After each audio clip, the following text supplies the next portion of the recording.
গুনাহ থেকে ফিরে আসার সহজ উপায় হলো চারটা। কয়টা? আর একটু জোরে কন। মনে রাখতে হয়, পারবেন তো ইনশাল্লাহ? সবক ক্লাস মনে একের মুখস্থ করে নেবেন। গুনাহ ছাড়ার সহজ উপায় কয়টা? আরো জোরে বলতে হবে, কয়টা?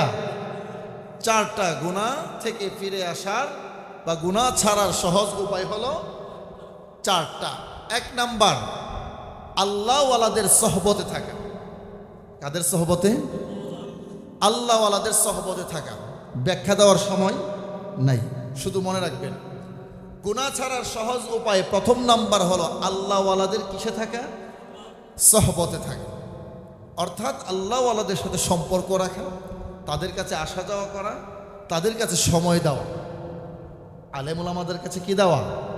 সময় দেওয়া, তাদের সাথে উঠা বসা করা, তাদের সাথে মাঝে মধ্যে খানাপিনা করা, তাদেরকে ভালোবাসা, তাদের সাথে চলাফেরা করা মাঝে মধ্যে, এবং আসা যাওয়া করতে হবে, সম্পর্ক রাখতে হবে, সহবত। তাহলে প্রথম নাম্বার উপায় হলো আল্লাহওয়ালাদের সাথে সম্পর্ক রাখা। কি রাখা?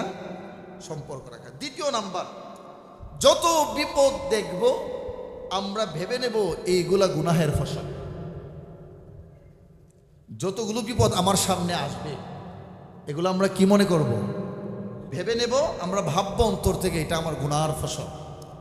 যখন কোনো মানুষ ভাববে, মনে করেন উষ্টা খায় পড়ে গেল জমিনে, হ্যাঁ, হাতে ব্যথা পাইলো কিংবা পায়ে ব্যথা পাইলো, তখন সে মনে মনে ভাবতে হবে নিশ্চয়ই আমি কোনো গুনাহ করেছি, এই জন্য এই বিপদটা আমার সামনে এসেছে।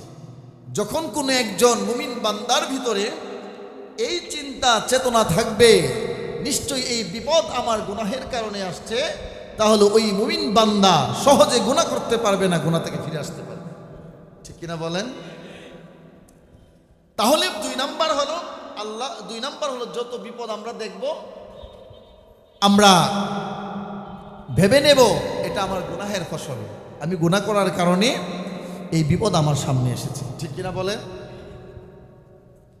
তিন নাম্বার, যখন আমরা গুনাহ করব, যখন আমরা গুনাহ করতে যাব, গুনাহ করার জন্য রেডি হয়ে যাব, প্রস্তুতি নেব, তখন আমরা ভাববো যে আমি যে এই মুহূর্তে গুনাহটা করব নিশ্চয় আমার আল্লাহ দেখতেছেন এবং আমাকে ডাকতেছেন।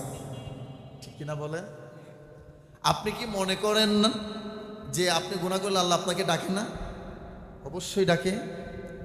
আল্লাহ আপনাকে ডেকে ডেকে বলে, আমার তেলাওয়াত সামনে আয়াত আসবে, আল্লাহ তার বান্দাকে ডেকে ডেকে বলে, হে মানুষ গুনাহ করো না, গুনাহ করে স্টপ, এবার থামো, আর না। তাহলে যখন আমরা গুনাহ করার প্রস্তুতি নেব, গুনাহ করব, তখন আমরা ভেবে নেব, আমরা ভাববো যে আমার মহান স্রষ্টা, আমার মালিক, আমার খালিক, আমার আল্লাহ আমাকে দেখতেছে এবং আমাকে সেই গুনাহে থেকে বাঁচানোর জন্য আমাকে ডাকতেছেন। আপনি যদি একটা অন্যায় কাজ করেন, আপনার মা কিংবা বাবা যদি আপনাকে দেখে আপনাকে কি ডাক দিবে না? কথা কয় না। আপনি একটা অন্যায় কাজ করলে গ্রামের মুরব্বী দেখলে কি আপনাকে ডাক দিবে না? তাহলে একজন গ্রামের মুরব্বী আপনার মা বাবা সামান্য একটু ভালোবাসার কারণে আপনার অন্যায় দেখলে আপনার মা বাবা আপনাকে ডাক দিবে। আপনি এতটুকু জানেন এই মুহূর্তে এখানে দাঁড়ায় গুনাহ করলে আমার সমাজের মানুষ আমাকে দেখবে, হ্যাঁ, আমার পরিবার আমাকে ডাক দিবে। যে আপনার পরিবার যদি আপনাকে ডাক দিতে পারে, সমাজের মানুষ যদি আপনার গুনাহ দেখে আপনাকে ডাক দিতে পারে, তাহলে মনে রাখবেন আপনি যখন একাকিত্ব ঘরের মধ্যে গুনাহ করেন তখন নিশ্চয় আমার আল্লাহ দেখেন এবং ডাকেন। হবে 4 নাম্বার, যে আলোচনা আমি গত জুমার আগের জুমা করেছি, প্রত্যেকটি গুনাহের সাক্ষী 8টি করে বলেছিলাম কিনা মনে নেই, মনে হয় আপনাদের আলোচনা। আমি গত জুমায়ের আগের জুমায় বলেছিলাম আমাদের দেশে সারা বিশ্বের মধ্যে স্পেশাল জায়গার মধ্যে, মানে আমাদের এখানে মসজিদের মধ্যে সিসি ক্যামেরা আছে না? আছে কিনা? প্রত্যেকটা সেক্টরে, রাস্তা ঘাটে, দোকান পাটে, বাজার হাটে, মার্কেট, শপিং কমপ্লেক্সগুলোতে, অফিস আদালতে, বিভিন্ন জায়গায় সিসি ক্যামেরা লাগানো হয়েছে। এর কারণ হলো যখন আমি মার্কেটের ভিতরে ঢুকবো তখন নিজেকে বলতে হবে সাবধান, এই মার্কেটের ভিতরে ঢুকতে গেলে আপনার পা আপনার বডি সেটা নিয়ন্ত্রণে রাখতে হবে। এর কারণ হলো আপনার প্রত্যেকটা চলাফেরা এই সিসি ক্যামেরার দ্বারা নিয়ন্ত্রিত হচ্ছে, ঠিক কিনা বলেন? আছে কিনা? লেখা থাকে না? আপনার সমস্ত কর্মকাণ্ড এই ক্যামেরার দ্বারা রেকর্ড হচ্ছে, ভিডিও হচ্ছে, নিয়ন্ত্রিত হচ্ছে। আল্লাহ রাব্বুল আলামিন বলেন, আমি আল্লাহও প্রত্যেকটা বান্দার সাথে করে, প্রত্যেকটা বান্দার গুনাহের সাথে 8টি করে সাক্ষী স্থাপন করে রেখেছি। 8টি সিসি ক্যামেরা আমি নির্ধারণ করে দিয়েছি। অর্থাৎ বান্দা যা করবে সবগুলো সিসি ক্যামেরায় রেকর্ড হবে আর ভিডিও হতে থাকবে।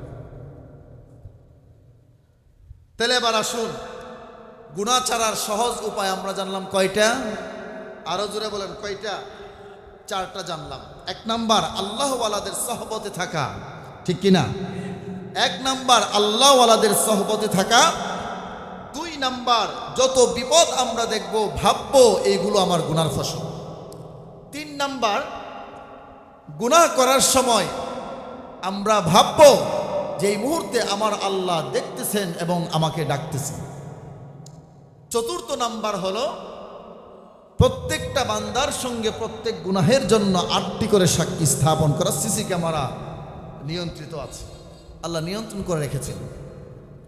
আপনি যেখানেই যাবেন, পা রাখবেন, যাই করবেন, আপনার সম্পূর্ণ সিসি ক্যামেরার দ্বারা এটা নিয়ন্ত্রিত হবে, ঠিক কিনা বলেন?